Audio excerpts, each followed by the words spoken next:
Today we are going to learn about multicollinearity. After this module, you shall be able to understand what happens to regression analysis when multicollinearity is present in the regression model.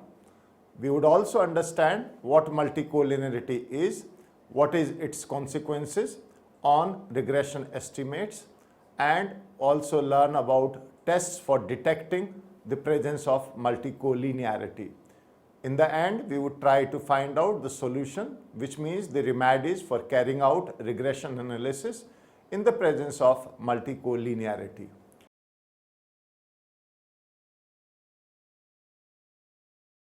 Let us introduce the subject. Suppose a researcher is trying to explain the consumption expenditure in a group of individuals and uses both the current income, which could be denoted by X1, and accumulated wealth could be denoted by X2 of these individuals as explanatory variables. It is possible that while running a regression analysis, the regression coefficient for income, which is denoted by Y, may turn out to be negative, or t-test for the regression coefficients of income and wealth might suggest that none of the two predictors are significantly associated with consumption expenditure, while the F-test indicates that the model is useful for predicting consumption expenditure. Or, for instance, in a model that is built for analyzing wage differentials between male and female workers, if dummy variables for both males and females are included in the regression analysis, the computer software may not be able to estimate the regression coefficients, or it may give you the coefficient of only one of the variables, either male or females. Now, these types of problems arise due to presence of multicollinearity.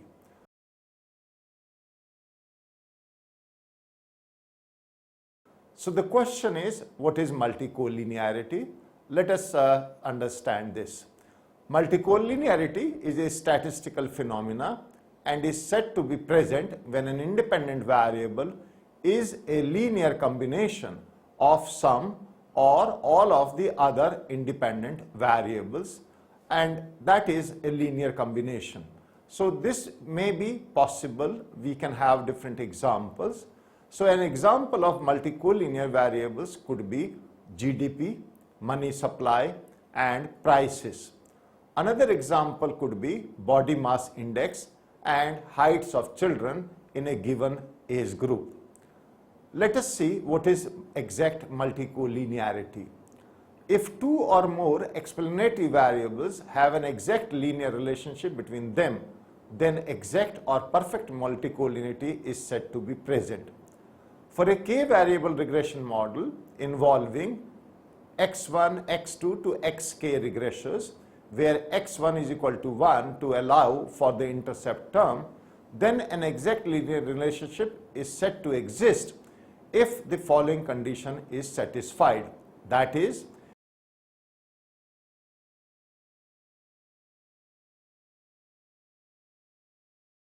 we can denote this as our first equation.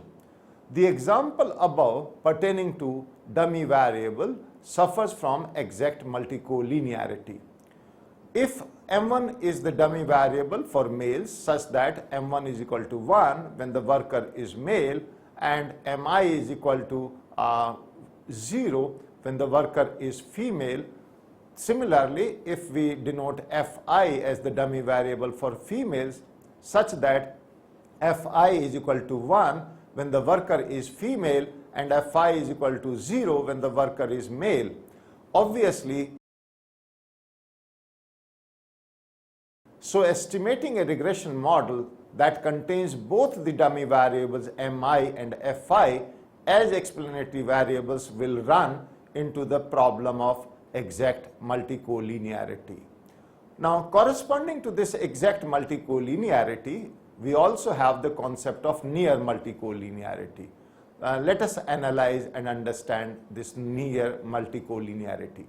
So when the linear relationships among explanatory variables are approximate then near multicollinearity is said to be present in the model. Now this can be represented as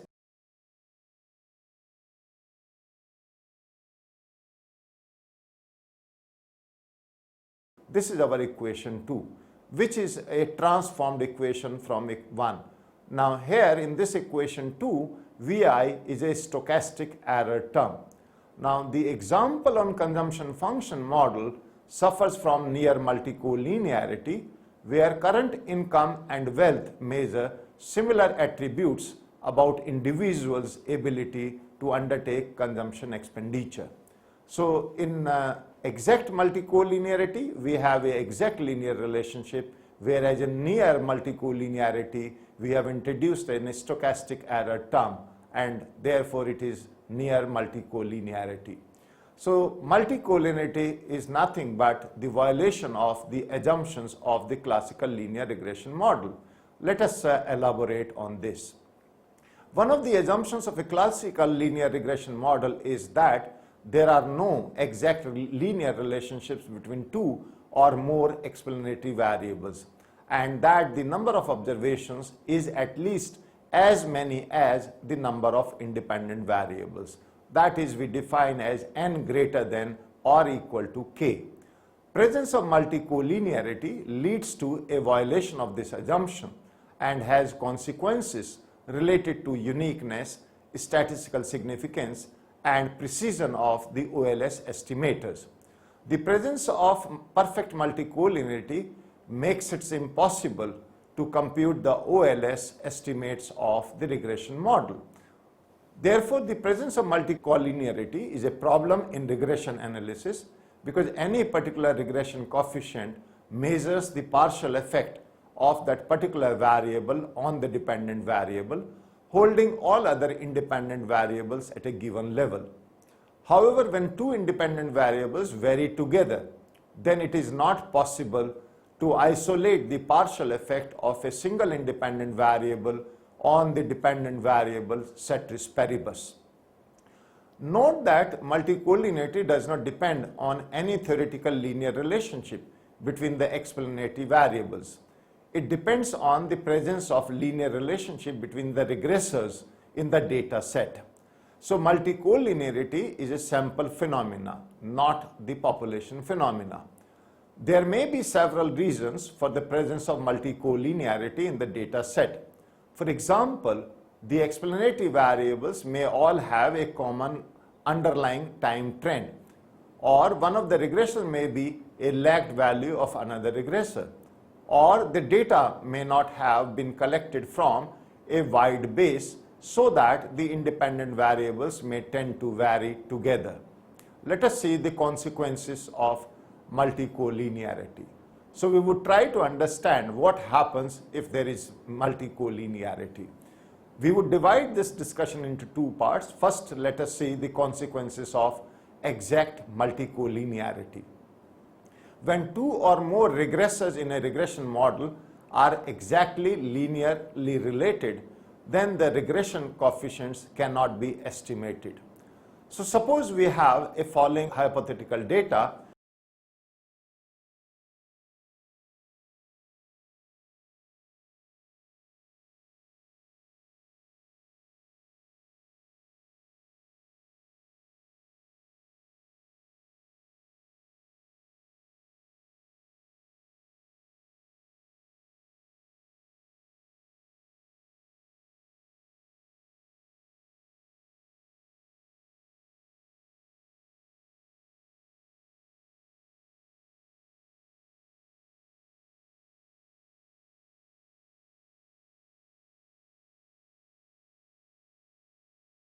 From their mean values respectively.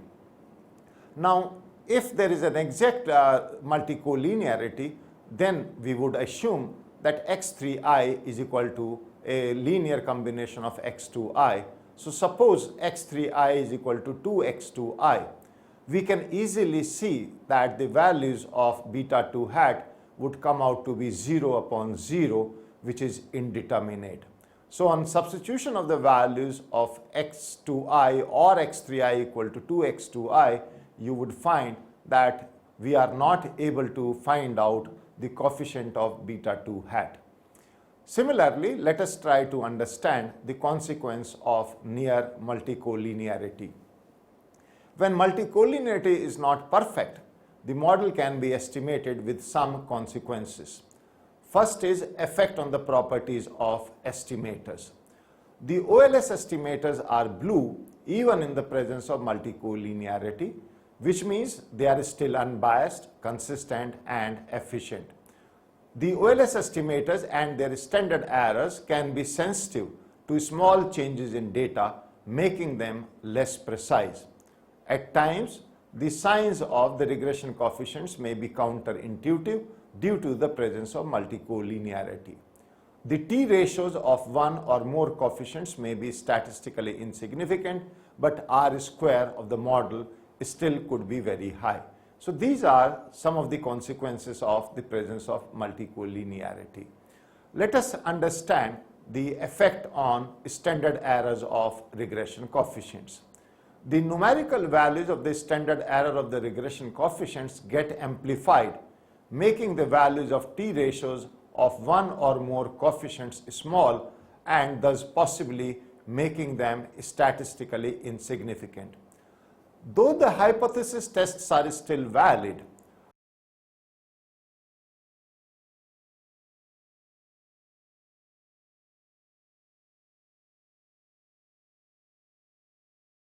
the standard error of the regression coefficients beta i's can be given as in equation below.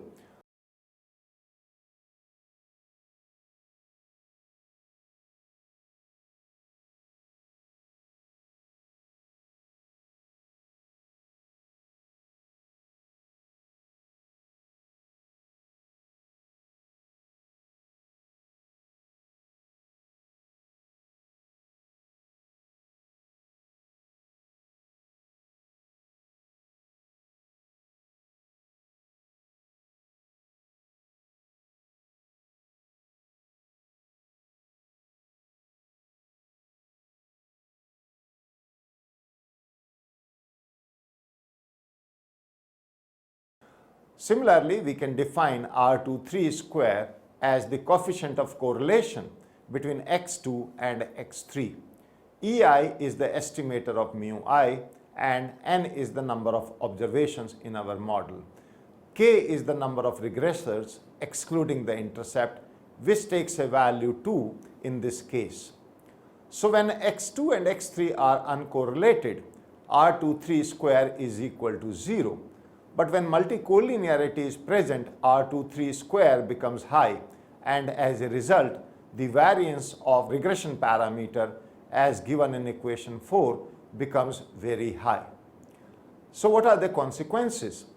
Consequently, the t ratios of the coefficient becomes small and confidence interval becomes large, tending to make the coefficient statistically insignificant and less precise.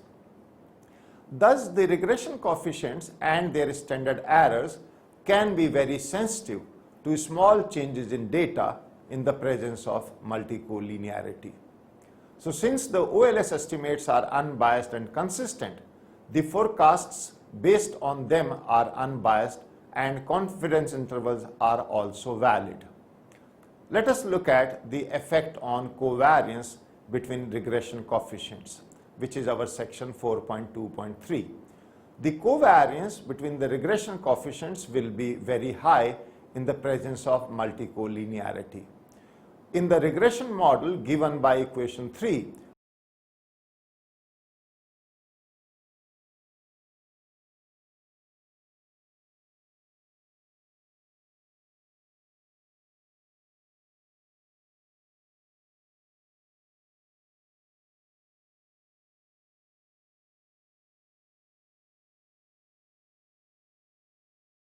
this is our equation 5, where x2i and x3i are defined as before, which are the deviations. R23 is the sample correlation coefficient between x2 and x3, and sigma square is the variance of the error term. So when multicollinearity is present, R23 takes on a value closer to 1, especially if it is high. As a result, the numerical value of the covariance between the estimated regression coefficients becomes very large.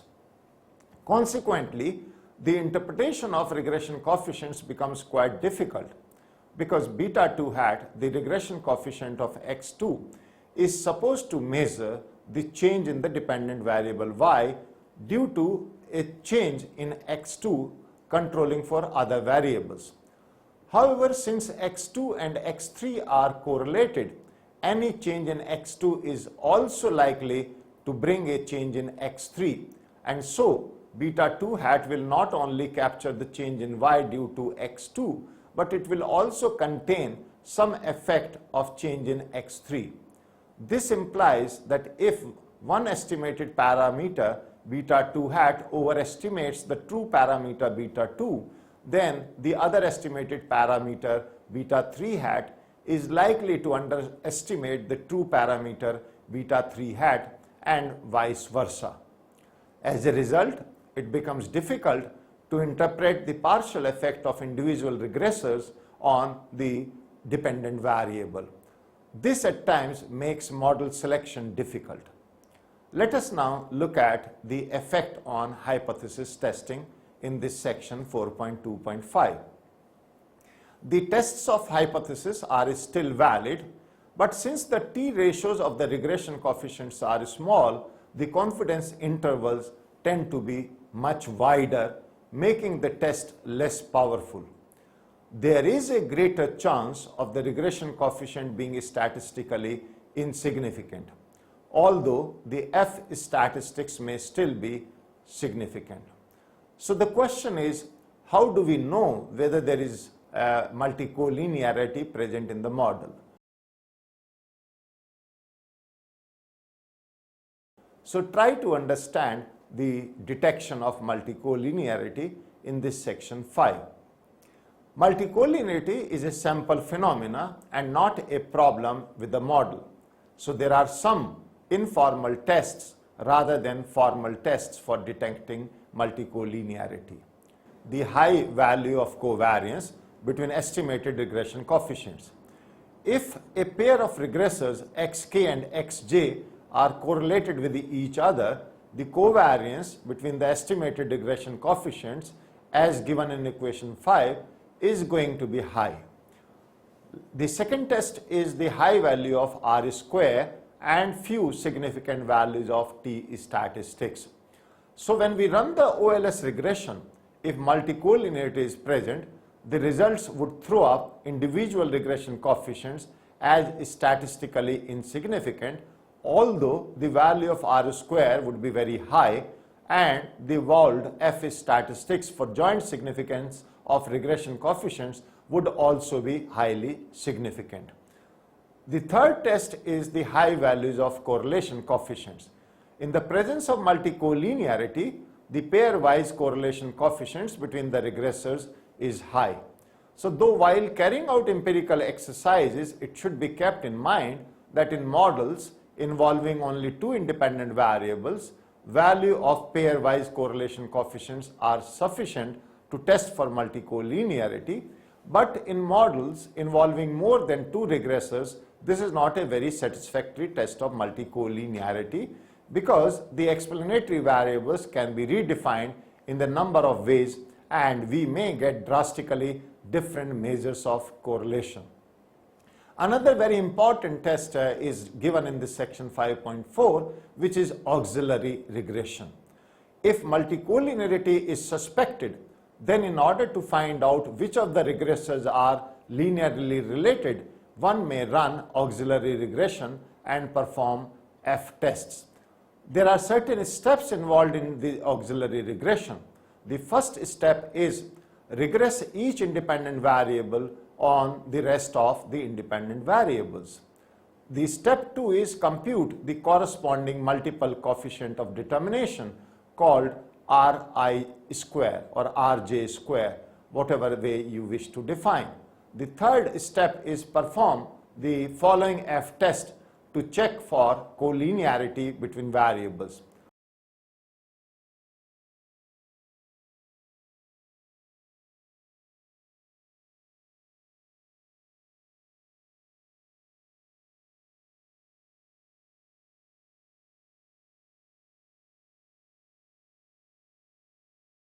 R square x1 dot x2 xk is the coefficient of determination in the regression of variable x1 on the remaining x variables. The degrees of freedom of this f statics are k minus 2 and n minus k plus 1, where n is the number of observations and k is the number of explanatory variables including the intercept.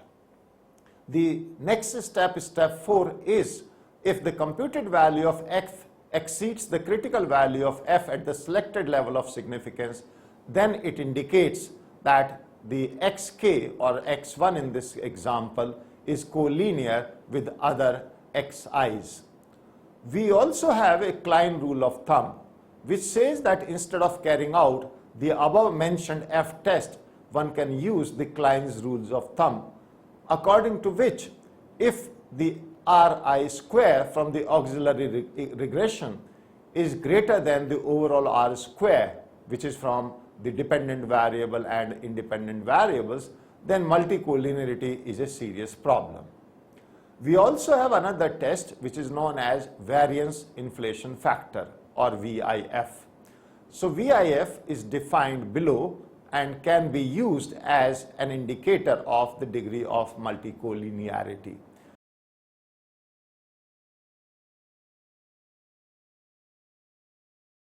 Where Ri square is the coefficient of determination in the regression model.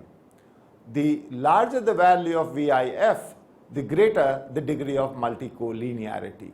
As a rule of thumb, if VIF of a variable exceeds 10, it is said to be highly collinear with the other variables. We can also define tolerance, and this tolerance is defined as the inverse of VIS.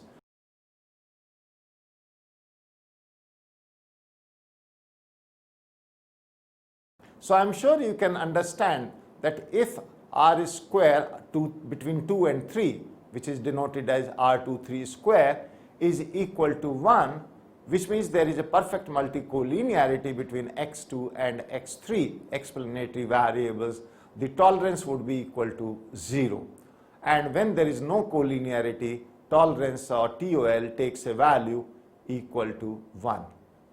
So having understood all these tests or detection of multicollinearity, the question which naturally comes to all of us is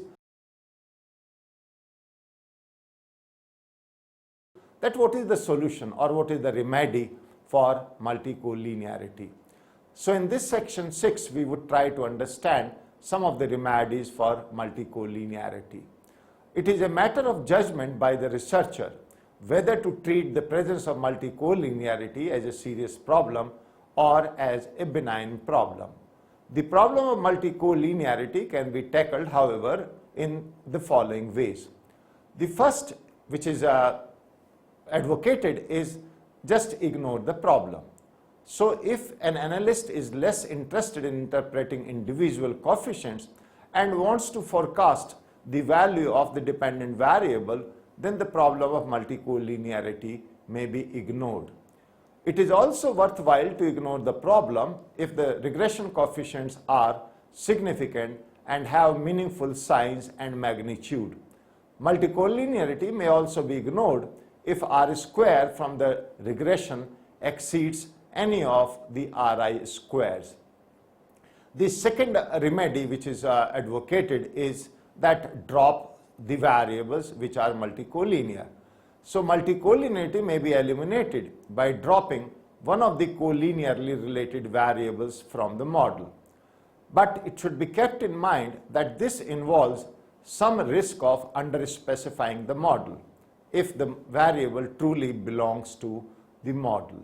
Therefore, one has to be careful in dropping a variable.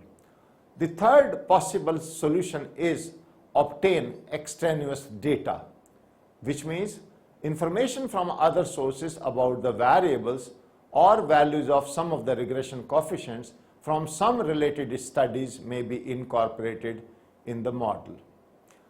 Also, an important solution is increase the sample size.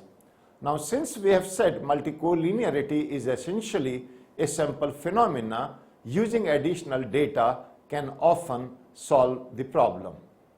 Another solution is transform the variables. The variables may be transformed. What is the meaning of transformation of variables? So if the data is a time series data, then one may reformulate the model in terms of the first difference forms. So instead of running the regression model as stated in equation 9.3 or equation 3, the regression that may be estimated is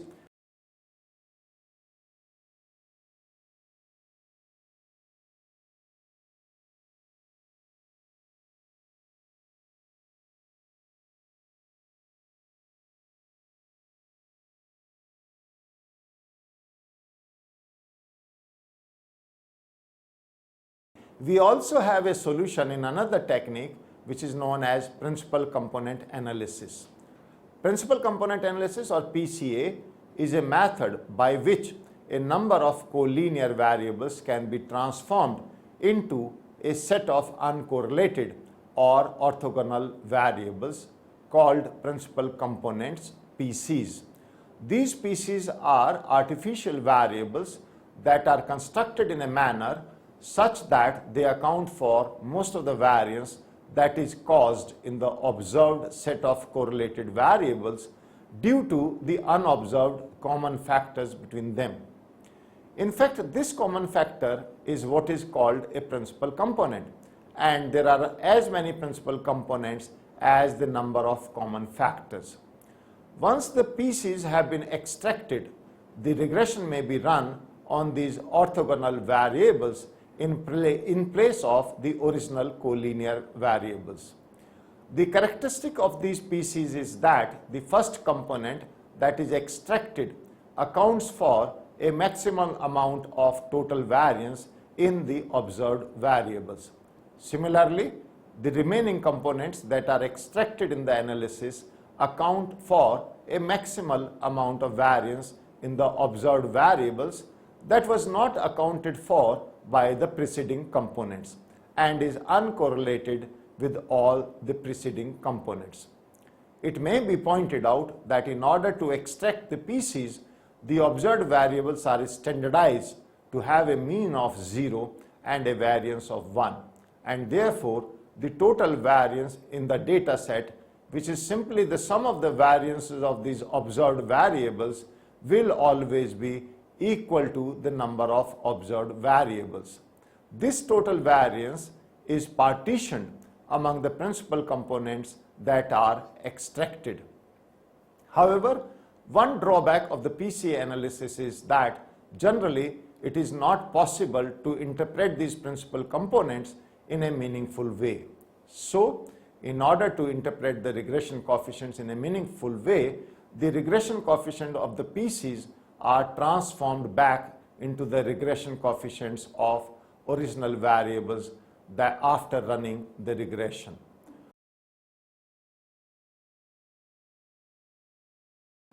Let us now try to summarize what we have learned in this module today.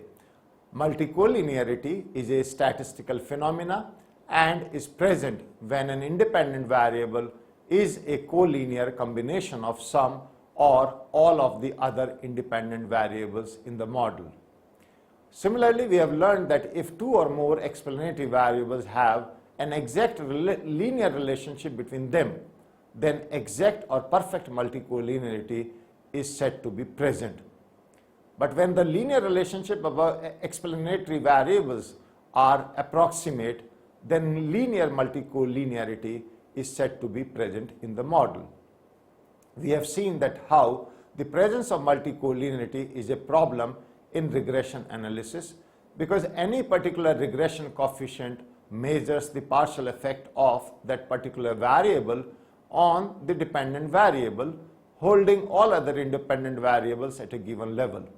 However, when two independent variables vary together, then it is not possible to isolate the partial effect of a single independent variable on the dependent variable ceteris paribus. So when two or more regressors in a regression model are exactly linearly related, then the regression coefficients cannot be estimated. In case of near multicollinearity, the numerical values of the standard errors of the regression coefficients get amplified, making the values of t ratios of one or more coefficients small and thus possibly making them statistically insignificant. Multicollinearity is a sample phenomena and not a problem with the model. So there are some informal tests rather than formal tests for detecting multicollinearity. We have seen that the problem of multicollinearity can be tackled in the following ways, such as ignore multicollinearity, drop the variable, obtain extraneous data, increase sample size, transform the variables, and also the principal component analysis. Thank you.